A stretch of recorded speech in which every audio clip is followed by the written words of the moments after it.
Welcome to The Truth in This Art. I am your host, Rob Lee, and I am thrilled to be in conversation with my next guest, a Brazilian-American artist, consultant, and edge worker based in Baltimore and D.C. They've currently taken their practice to Brazil and will be returning very soon. Their practice includes printmaking, installation, painting, sound, video, and performance. Please welcome Ariel Cavalcante Foster. Welcome to the podcast. Hi, Rob. I'm doing excellent. Thank you for coming on. Thank you for making the time. It's a long time coming. And for the folks that are undipped, unfamiliar, and before we dive into the main topic, could you introduce yourself to the listeners and, tell them a little bit about your background and maybe early experiences that kind of shaped who you are today as a creative, as an artist, as a cultural worker, community, all of that good stuff. Yeah. Well, first of all, thank you, Rob, for having this amazing platform and all the hard work that you do in collecting these amazing stories. I see you.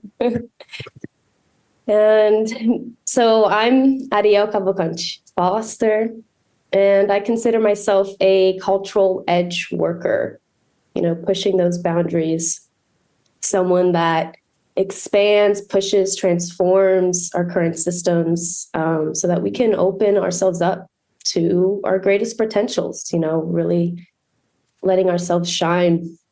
I consider myself an inclusion strategist, consultant, facilitator.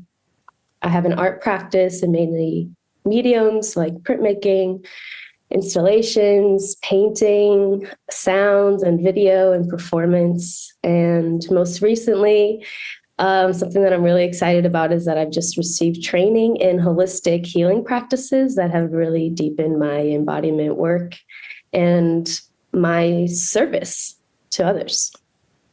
That's great. I guess background, going way back, I was born in Brazil. And then I moved here and I grew up in Montgomery County. And, I didn't realize it, but until after I left Montgomery County, but it's such a diverse population there. There's so many immigrants, people from all over the world. And so that's been one of the biggest impacts in my life in my early childhood background. And it just made me really feel connected to other cultures and people and humanity in general. And I feel very Brazilian. I have a deep Brazilian influence and culture. And the Brazilian culture is really unique and amazing. It's highly creative, loving, lots of heart energy.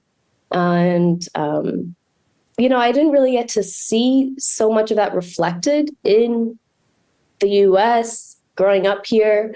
I had the privilege of growing up in a high school that represented over 120 countries. Wow. And just a few Brazilians. So I was really surrounded by lots of Latin Americans, African Americans, Asians, and people from outside of those ethnicities and cultures. But part of me still felt like, I was different because the Brazilian culture actually is similar in many ways to a lot of these cultures, but very different as well. So I floated around a lot with a lot of different people.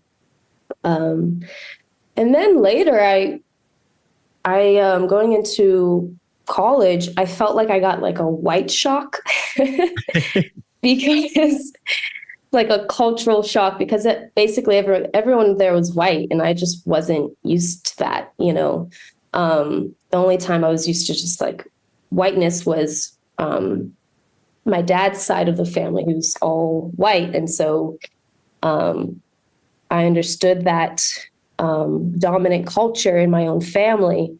But had such, it was like living two lives. Like when I would go see my white family, I wouldn't feel very, I'd feel just different. Like, this isn't really my vibe, but then going to college, it's like, oh, wow, this is the world. It's like, okay. And that was shocking. It really opened me up, coming from such a diverse background. And then being in such a white space, I was able to see, whiteness and see white supremacy.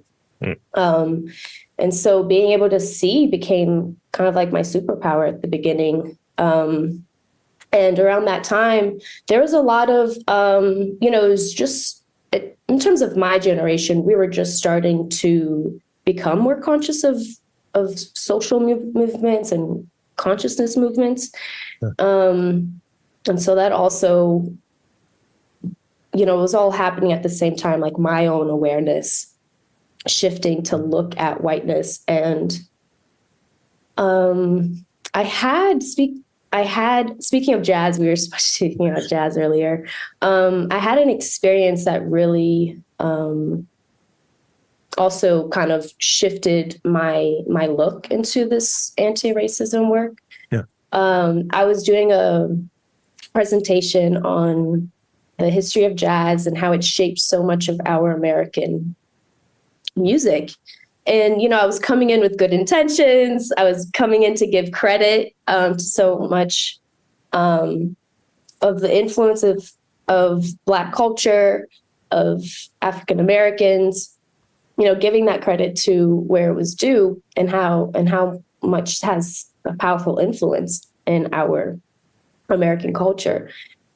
And, but at the time, I didn't know how to speak about race. I didn't know how to speak about racism.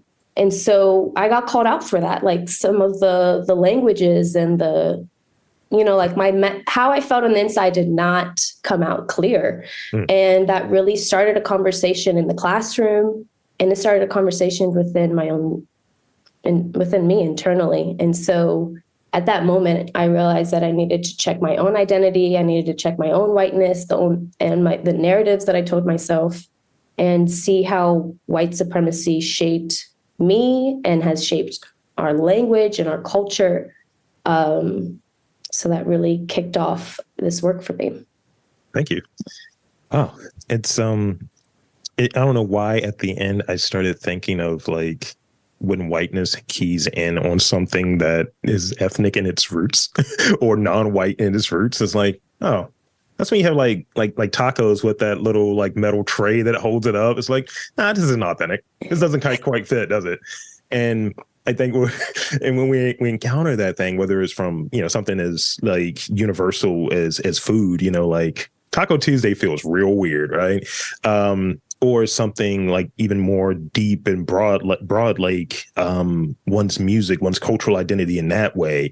I think the way I look at it is it's so pervasive, this idea of like whiteness. It's very refined because it's been a lot of time to practice it and kind of sort it out. And it keys in all of these different areas. And from a cultural preservation lens, all of this sort of different stuff, you have to be very protective. And I like that you had said, like, I had to do sort of this work internally to figure out like your own like situation, taking that step back to really figure out who you are and what your relationship to that sort of area is. Because, I think people just think, oh, whiteness, it only affects, white folks will have. It's like, no, it's around. It's around. And it's in these different systems as well. Mm-hmm. Yeah, it affects all of us. Absolutely. So was there a moment when you realized and I'm going to have this in inverted commas, the creative potential? Like when was there a moment, was there a situation, was there a project or something that came along? You were like, I can go real far. I can go far with this. Yeah. So, there was moments throughout my life. And this makes me think about like my inner child, me as a child, because it started off there first, that seed, that spark. When I was in kindergarten, my teacher asked me, like, what do you want to be when you grow up?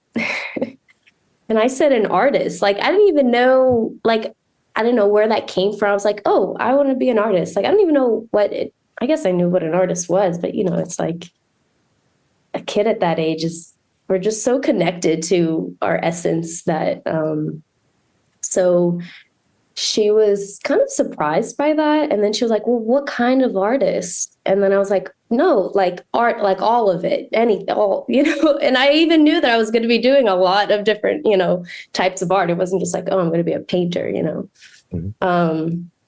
And then, art was just one of those things that came easy to me, that I was always attracted to. And, but it wasn't something that like one of those things where like, oh, I've been doing art since I was 5 and like, protege of, it wasn't like that, only until college that I, had to make that decision. Like, what are you going to major in? That I took that label on and like took that life path, like I'm going to take kind of like the harder, they're all hard. All paths are hard, but like being an artist was just taking that path was really intimidating because it's so unknown and like people don't really understand what it is to be an artist, and or what they understand, what they see is like, oh, it's like struggle, like the struggling artist. Like, how are you going to survive with that? So I really took those rings and I was like, okay, I'm going to go down this path. And then when I had my first exhibition, and just like every moment of it, like in the studio, studying, taking photos of my artwork, and then putting it and installing these tapestries that I was making I basically like turned the art classroom into my studio. Like I just like was like, you know what, F it. Like I'm going to take this corner and just like, I just took up a space. And, because at that time they didn't, still don't, I don't know. They didn't really give us like individual studios. So, and then when it came to my exhibition, just every moment of it, just like the sweat and hard work of putting together the final details of then and then also like having people come in and help you, and like seeing how people are so drawn to creativity and to art and to the art process and, the making of it. Yeah. And so that I also drew a lot of friends together. And then the exhibition and showing my work and then talking about my work and reflecting upon it, every moment of it, I was like, this is who I am. Like, yes, I'm in my seat, and then it just took off. I was in Baltimore. So then I just took off in the artist community there. It's just so supportive, so inspiring. People are so open to collaborate, to see what our future is. And there's such an experimental scene as well. So once I got introduced to experimental music and conceptual art, it was just like, oh, sky's the limit. Okay. And there's a community here to help me and mentors.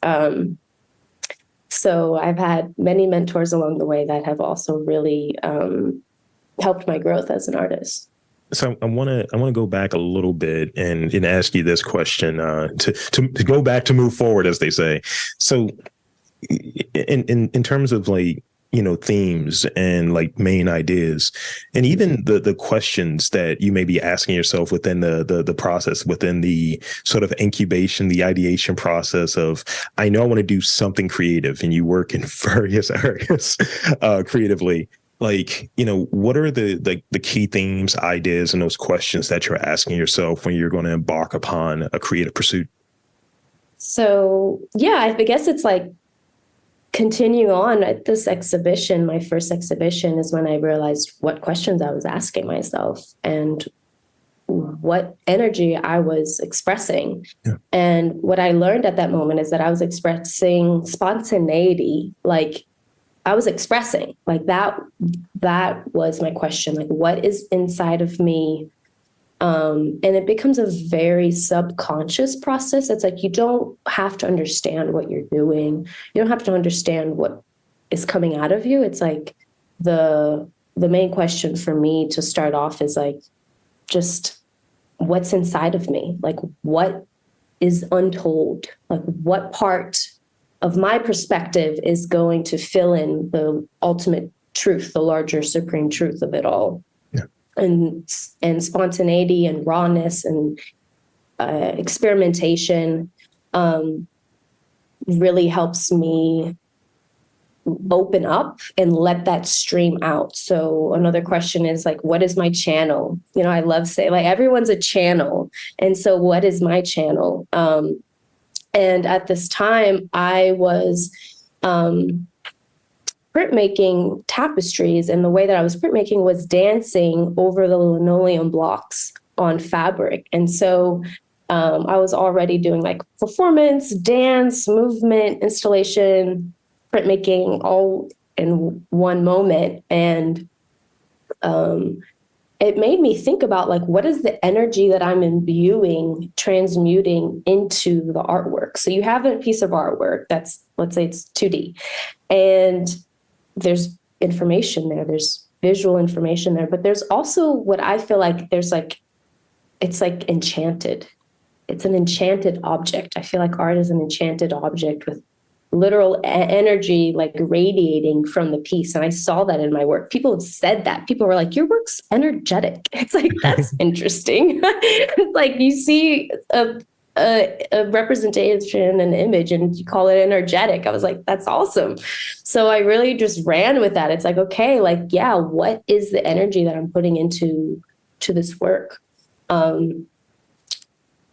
So that is first and foremost, like what starts the piece for me. Yeah. And then there's a lot of different, it starts with me, but how do I relate to the rest of the world around me? Like, how is my perspective maybe going to shine a light on something that's my unique perspective, you know, that can resonate, that can be something that's so common that everyone feels like, yes, me too. Or it can be like, wow, I didn't think about that. Yeah, I mean, there's a lot of other themes that go into my work as well, that I can talk about. Symbols and culture and nature.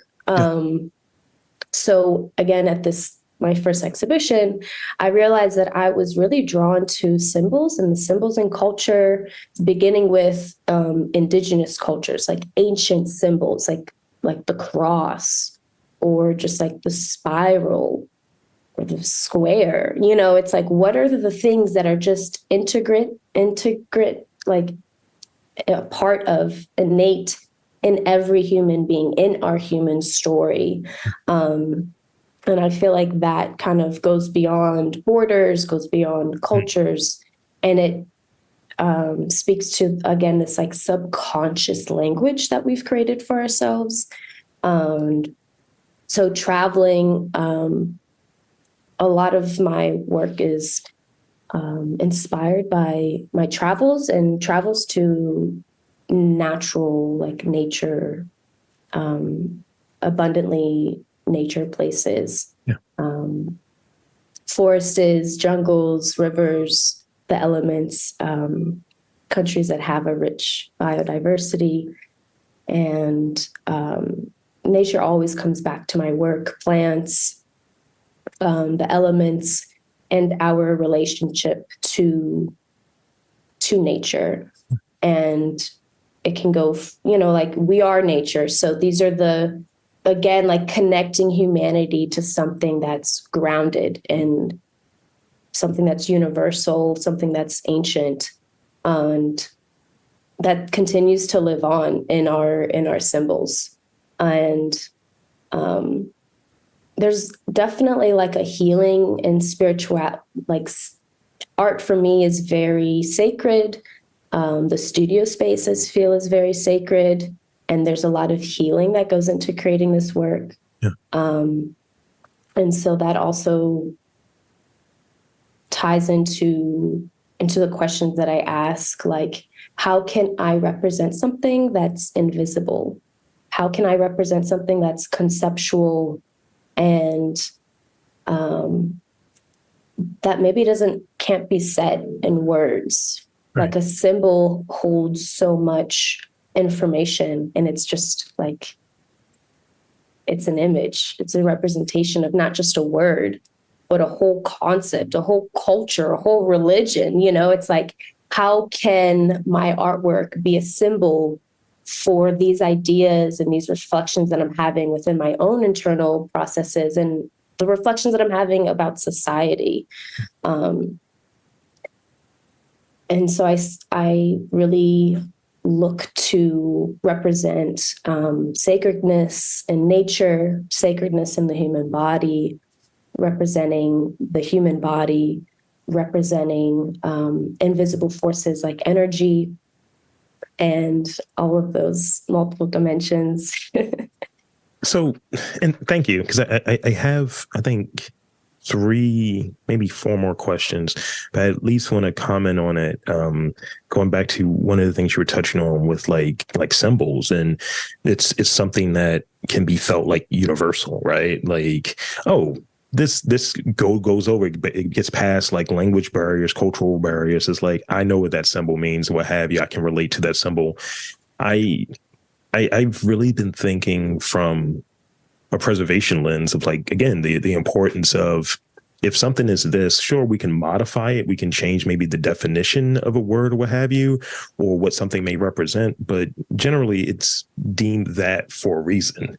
And when we start kind of like shifting what the changes, what the language may mean, or what how we're presenting something may mean, just cause, it's like you're getting rid of something.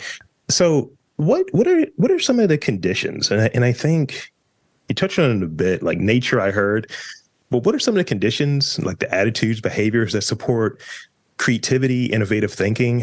I know that I've been in places where it's like, I can't write, I can't sit here, I can't do this. This is too much noise. It's too much disruption.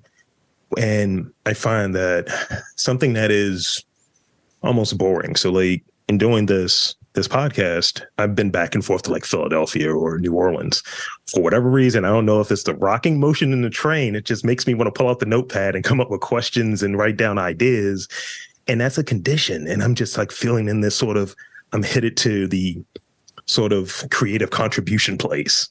And it just clicks on easy. And I can just like spit out like 10, 15 really good, well thought out questions. Whereas if I try to recreate that somewhere else, it doesn't quite work. What is sort of that setup for you? Like what's like an ideal environment for me to get the creative juices flowing? Yeah. Like set the stage for us. You know, there's a few ways, I guess. One is just being relaxed, being in a place where you're relaxed, where you feel like, at least for the moment, you're grounded and secure, so that you can just have that foundation to just like let out whatever is flowing inside of you. So being playful, finding some levity in situations, and doing it like, why, like, why am I doing this? Like doing it for you, for maybe a larger purpose, like you said, serving community. And for me, like personally though, like I'm just a very internally reflective person. And so, like I said, the healing and sacredness part of my work is just what gives me that stability, and that foundation is like knowing that I'm doing this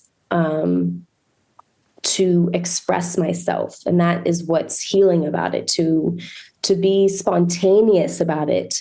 That like that spontaneity is what's going to make me think about something outside of our rigid boxes, and to just, like a lot of times I'm in the studio and I'm just dancing, and I just start dancing and moving, or I start singing. And so it's like the body is a really important vehicle for me to start that engine of like creative juices. And so I'm connected with my emotions. I'm connected with my body, and curiosity as well. It's like, so I'm here. This is my point X.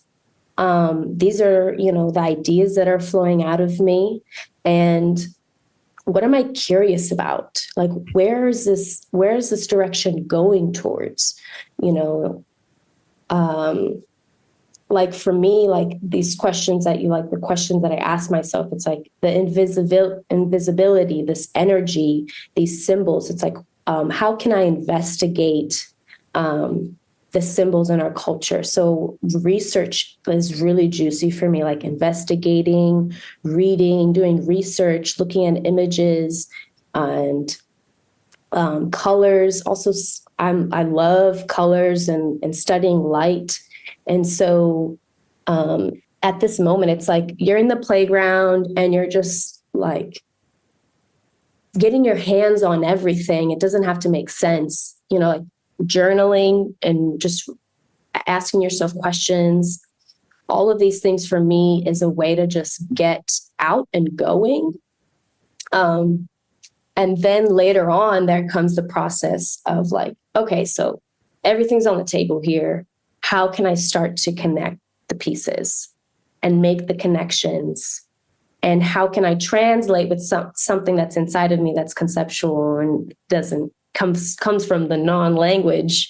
Right. And how can I actually translate it? And then that's when like the art technique comes from. That's when your sketches come in, and that's when your layouts and your planning come in, and you get to see like the sense of it and the editing like, oh, that's a big editing and saying like, no, this isn't for here. Like this piece is about this, and right. These ideas are going to go over here, and like actually, and these ideas need to develop some more, because there's some art projects that are like instantaneous. Mm-hmm. And so that's why I work in so many different mediums, because some processes are quick, and my energy that I'm currently in is like a quick energy. It's like a quick sketch. It's like sometimes that's how I got into painting, is like the flowing and I could just like get into this flow state and not think about it, and it was really meditative, and I would just paint in a very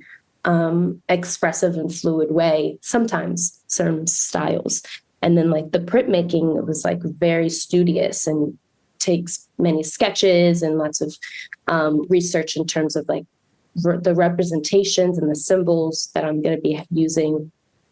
And so there's some mediums that are longer projects. Like sometimes one painting can take 3 years to finish. And right. So that is where you kind of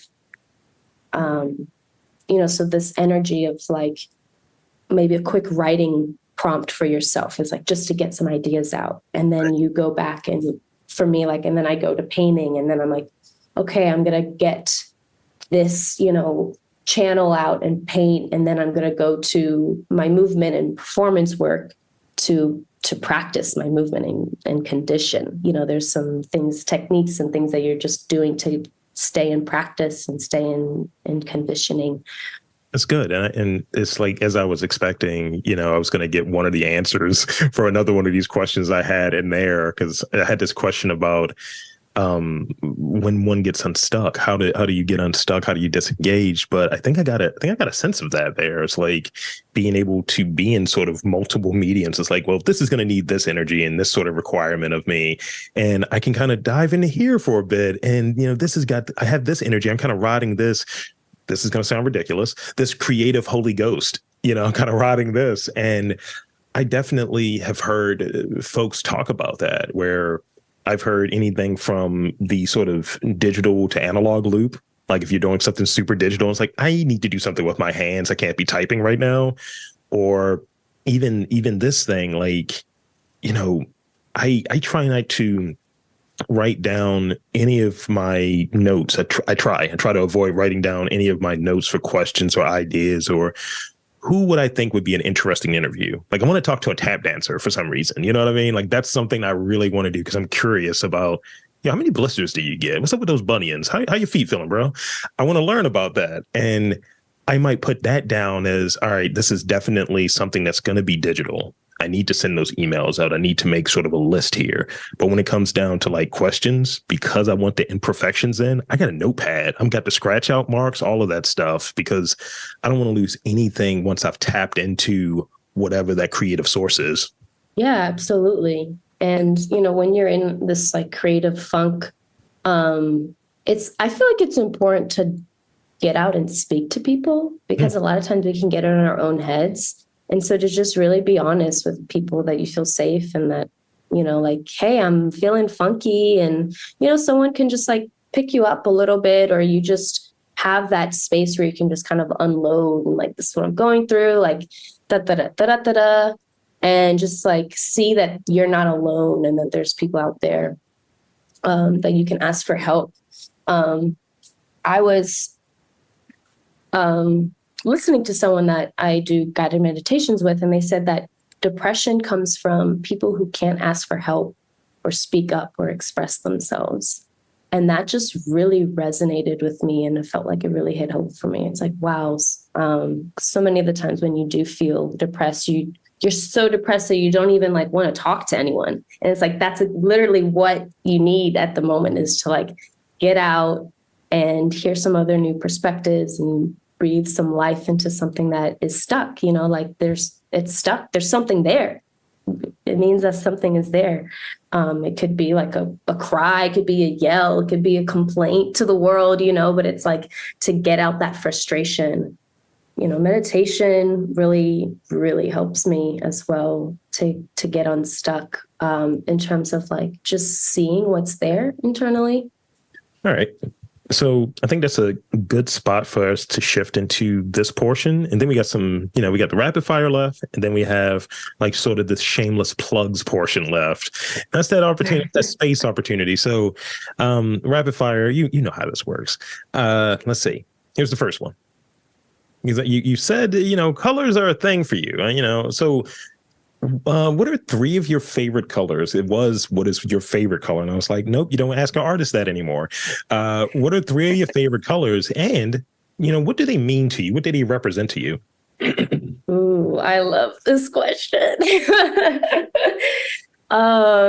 So, as artists do, or whoever does, always like, there isn't just one favorite, but like in the moment, or there's periods of where we have our favorite questions, our favorite colors.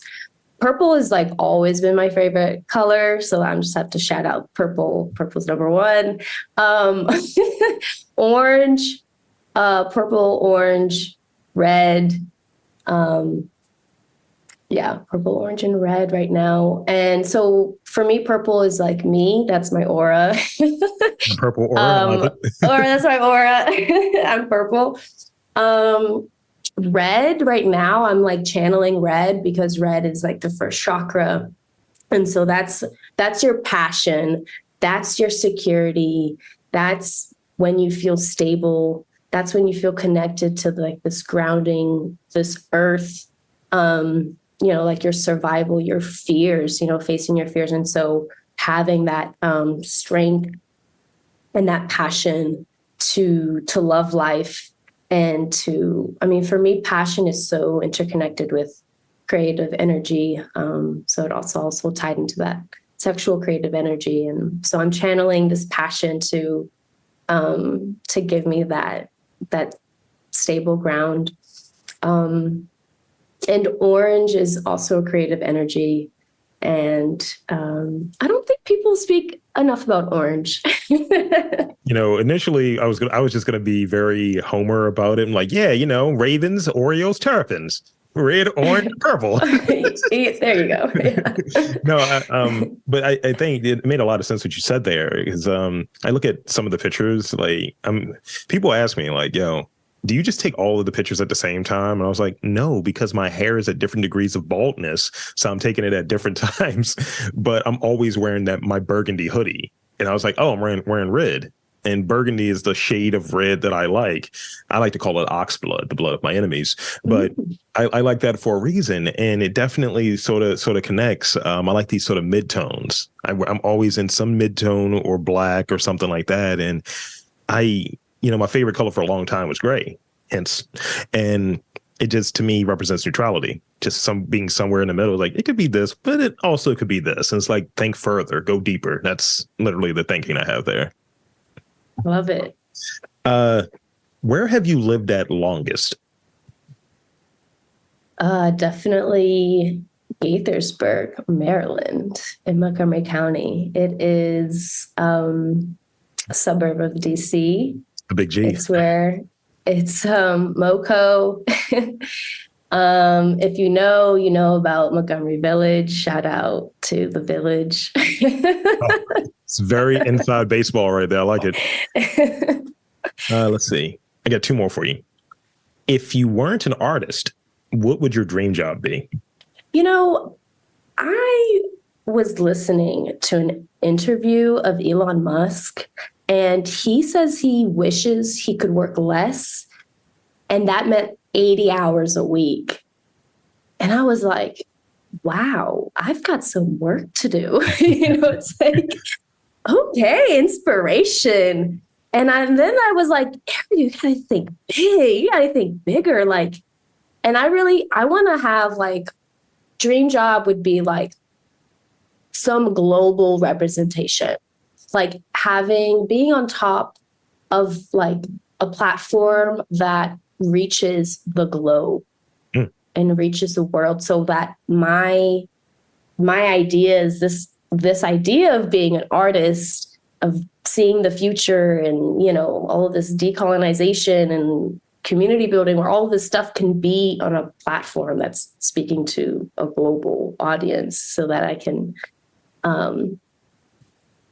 still be the artist, but like in a more of like a representational and a inspirational, like a public speaker, or just someone that's speaking to nations and that's very sneaky. Governments, right? Very sneaky. That was very sneaky. It's like, I kind of want to take the message of me as an artist, but take it to a larger place.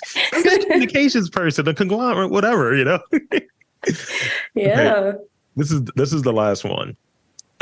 If you could only eat one food for the rest of your life, what would it be? Wow. Okay, so I might get some judgment on this, but I could eat oatmeal every day. Okay. Yeah. Oatmeal, fruits, dried oatmeal with some yogurt. Like if I was stranded somewhere, oatmeal. Okay. I had to go real African American about like, what you got in it though? That was literally chia seeds, cinnamon, honey, whatever you got. It was no delay. It was just immediate, like, but also what's in it? Yeah. So mangoes. That makes sense. Mangoes are good.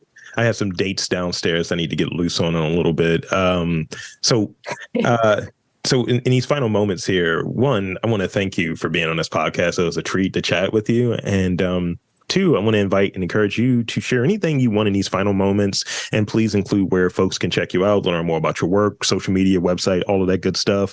The floor is yours. Thank you. Yeah, there's lots of things cooking for this year. People can follow me at we.r.field at Instagram to get updates. Also, wearefield.art is the website.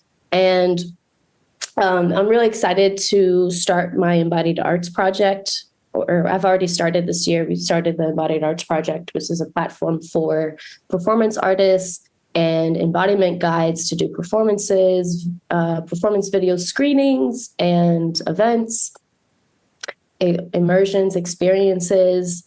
And so there's a lot of virtual and in-person events coming. And within F.I.E.L.D, the consulting platform that I have, we have courses, yearly courses. And so the next one that's coming up is our Pleasure Club. So we'll be talking about creative and sexual energy and embodiment work and creativity within our life in general. And that one's really special. And so I've done that one already in Portuguese for Brazilians. And so now this year I'm going to do it both in English and in Portuguese.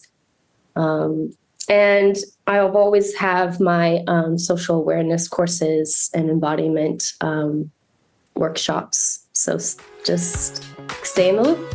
And there you have it, folks. I want to again thank Ariel Cavalcante Foster for coming onto the podcast. And I'm Rob Lee, saying that there's art and culture in and around your neck of the woods. You've just got to look for it.